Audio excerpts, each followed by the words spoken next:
priamo Lamata, takýto rodinný dom s takýmto balkónikom. Tu na dole je ešte jeden samostatný byt. K bytu sa dá vybaviť turistická licencia, alebo má samostatný chod. Takže takto máme obývačku, je to kompletne zrenovované, úplne zrenovovaná. Toto je jedalenský kút a kuchyňa.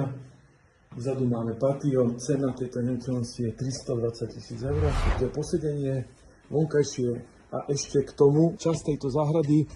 Takže sme pri mori a máme vlastný park. Tak to je posedenie a ideme ďalej. Takto sme z vrchu, tuto hore sú potom ďalšie izby dve. Takže prejdeme do vrchnej časti. Je tu aj pôvodne ústredné kúrenie, ktoré sa dá zrenovovať. Tu je jedna klíma, je tu kúpeľňa